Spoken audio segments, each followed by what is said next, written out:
Bonjour, notre invité est l'un des auteurs les plus lus et les plus représentés au monde. Il vit en Belgique d'ailleurs depuis quelques années. Éric Emmanuel Schmitt est avec nous. Merci de nous faire l'honneur de votre visite. Alors, vos livres sont traduits en 40 langues, tout de même. 50 pays jouent régulièrement vos pièces, ça fait quoi ? Ça fait que c'est une histoire qui se passe sans moi, c'est-à-dire que moi je ne sais pas plus de langues depuis que je suis traduit dans toutes ces langues, que je n'en comprends pas plus, mais je sais que j'ai des lecteurs un peu partout et ça me fait chaud au cœur, surtout quand je voyage et que je fais des séances de signature, par exemple en Pologne, en Russie, et où il y a des queues immenses. Ah, je me dis alors j'existe ici pour eux, je représente... Ça vous étonne encore aujourd'hui ? Ah mais moi, je tiens à pratiquer l'étonnement et l'émerveillement comme une discipline de vie. Si on se laisse user par la fatigue, l'habitude, si on accepte d'être blasé, on est foutu. Donc oui, tout me réjouit et m'étonne et m'émerveille. Parce que au fond, rien ne m'est dû. Donc à chaque fois, c'est une bonne surprise. Et alors, est-ce que depuis quelques années, donc vous vivez en Belgique, est-ce que c'est peut-être la Belgique qui vous donne un peu des ailes ? Moi je me sens bien ici. Je me sens bien ici parce que je trouve que les gens vivent ensemble, malgré tout ce qu'on raconte, etc., etc. Les gens vivent ensemble. Je me souviens quand j'habitais Paris, je ne connaissais pas mes voisins et éventuellement je les craignais et éventuellement je pensais du mal d'eux à l'avance. Parce que je crois que dans les mégapoles, on est trop nombreux et l'autre devient un danger. Ici, l'autre... peut être un danger objectif, mais on vit les uns avec les autres. Il y a encore une joie de vivre, une chaleur de vivre que moi j'ai épousée. Allez, tant mieux. Parlons de votre actualité maintenant. Le sumo qui ne pouvait pas grossir, c'est votre dernier ouvrage. Alors une histoire qui se lit très très facilement déjà, ça vous êtes habitué. Mais par contre, on y trouve plein de messages. C'est dire, oui, ça se lit facilement, mais si vous saviez, moi, le travail que ça me coûte de faire en sorte que ça soit si simple à lire. Et les gens me disent, j'ai lu votre livre en 1 heure. Je dis, moi, des mois à l'écrire. Oui, c'est l'histoire d'un adolescent d'aujourd'hui, Jun, qui est japonais et qui vit à Tokyo dans la rue. Parce qu'il a rompu avec sa famille, avec l'école, et il vend des petits objets en plastique un petit peu ridicules à la sauvette sur les trottoirs. Et tous les matins, sur le trottoir, il y a un vieil homme qui passe devant lui et qui lui dit « Je vois un gros en toi ». C'est absurde, parce que cet adolescent est très maigre, il est même fier de sa maigreur, et cet homme voit un gros en lui. Qui est cet homme ? C'est Shominsu, un homme qui dirige une école de sumo, c'est-à-dire ces colosses, ces lutteurs qui font entre 100 et 250 kilos. Vous êtes renseigné sur ce monde-là ? Parce que tout ça est très précis. Oui, parce qu'en fait, je suis aussi fasciné, il n'y a pas que Jacques Chirac, je suis aussi fasciné par les sumo. Vous aussi, donc. Mais oui, mais je suis sûr que si je vous emmène à un match de sumo, vous sortirez fasciné. Voilà. Et que vous direz d'ailleurs, comme beaucoup de femmes, mais ce sont de beaux hommes en plus, alors qu'on ne s'attend pas à dire au départ. Parce que ce sont des êtres à part. Parce que vous savez, les Japonais ne sont pas gros. Les Japonais ont un régime parfait qui leur permet de vivre centenaire et de pas grossir. Et les êtres qui se dévouent à la grosseur, ce sont des athlètes pour des raisons d'entraînement qui vont manger 8 fois par jour. C'est une performance. C'est une performance. Et donc, ils sont à part. Pour les hommes, ils sont des colosses, des héros. Et pour les femmes, ils sont des icônes, des idoles. Comment vous est venue l'idée de cette histoire ? Parce que j'ai vécu moi-même une expérience très forte à Kyoto, au-dessus d'un jardin zen, où tout d'un coup je me suis mis à méditer, à changer ma pensée, à éprouver des choses très fortes. Et dans ce récit de le sumo qui ne pouvait pas grossir, c'est l'histoire d'un adolescent qui va apprendre à être un homme, et il va être aidé par 2 choses. Premièrement, la pratique des arts martiaux, et deuxièmement, le bouddhisme zen, c'est-à-dire une pratique qui va lui permettre de sortir de lui, de son égocentrisme, de son point de vue, pour accéder à une vision intuitive du monde et intuitive des autres, qui va lui permettre pas tant de grossir que de grandir. Alors des messages, il y en a beaucoup, je le disais tout à l'heure. J'en ai noté plusieurs. Ce qu'on refoule pèse plus lourd que ce qu'on refoule, par exemple. Oui, que ce qu'on explore. Voilà, parce que lui veut fuir son passé, il veut pas revenir sur... Je crois que quand on fuit son passé, quand on coupe le rapport au passé, on est prisonnier du passé. Et que le passé pèse trop lourd quand on le fuit et qu'on s'en coupe. Si on travaille sur son passé, si on essaye de voir de quoi on est constitué, eh bien on peut éventuellement se libérer de son passé.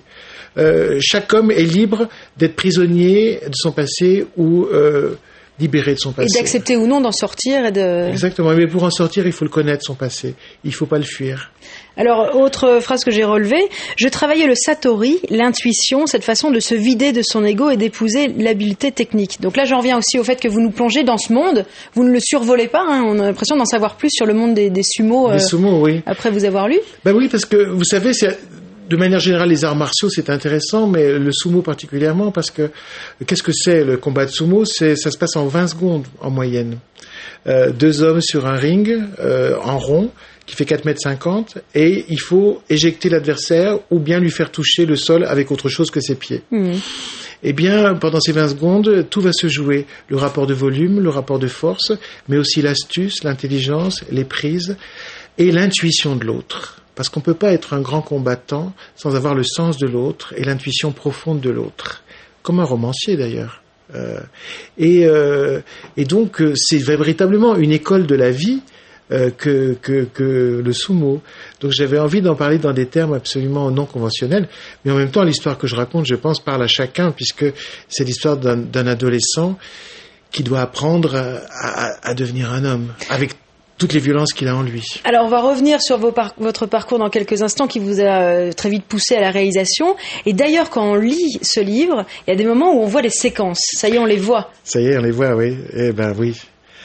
Le cinéma que je phrase du vieux sage, ça y est, on l'imagine déjà au cinéma. Le cinéma que je pratique de plus en plus vient dans mon écriture, et d'ailleurs je peux vous l'annoncer, je pense que il y aura un film qui sera fait d'après ce livre. Ah voilà, mais ça m'étonne pas, c'est incroyable. On le voit découpé déjà en séquence, on le voit vivre. Mais je crois que le cinéma, c'est un art qui influence désormais non seulement le théâtre, parce que moi j'ai commencé par le théâtre et mon théâtre était déjà influencé par le cinéma, en particulier celui d'Hitchcock, avec le sens du suspense, du thriller, même si ce que je faisais n'était pas des vrais thrillers, mais plutôt des suspens psychologiques ou métaphysiques. Et le cinéma, il influence aussi l'écriture romanesque, parce que c'est devenu l'art de référence pour les gens de la fin du XXe siècle et du début du XXIe. Au cinéma, vous avez commencé avec Odette Tout-le-Monde ? Oui, c'est ça ? Qui était joué par Catherine Fro et Albert Dupontel. Et vous participez directement à la réalisation ? C'est pas que je participe, c'est que je suis le réalisateur. Oui, c'est ça qui est intéressant, c'est que votre livre n'est pas seulement adapté au cinéma, vous êtes partie prenante. Je le recrée pour le cinéma. Et c'est ce que je viens de faire pour Oscar et la Dame Rose. Voilà, c'est ça. Avec Michel Larocque en premier rôle, c'est Michel ça ? Larocque qui joue la Dame Rose, un petit garçon belge qui s'appelle Amir, qui est un pur génie, l'acteur peut-être le plus professionnel que j'ai rencontré de ma vie.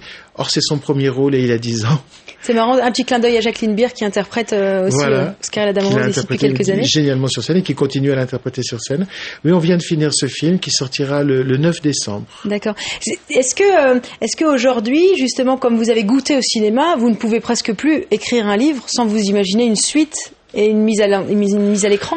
Pas forcément, non, parce que d'abord je sais que littéralement j'aurai pas le temps dans ma vie de tout faire. Oui. Je suis un peu lucide parfois. Et vous ne voyez pas sous-traiter ? Un autre réalisateur pourrait pas tenir vos livres en main ? Ça dépend qui. Ça dépend qui. J'ai toujours refusé de donner les droits de mes livres à un producteur qui après m'imposerait n'importe quel réalisateur. Comme j'ai eu parfois des expériences pas forcément heureuses, une heureuse qui était Monsieur Ibrahim et les fleurs du Coran, réalisée par François Duperron avec Omar Sharif. Mais depuis, qui avait été récompensé d'ailleurs. Oui, qui avait eu le Lion d'Or à Venise et le César du meilleur acteur.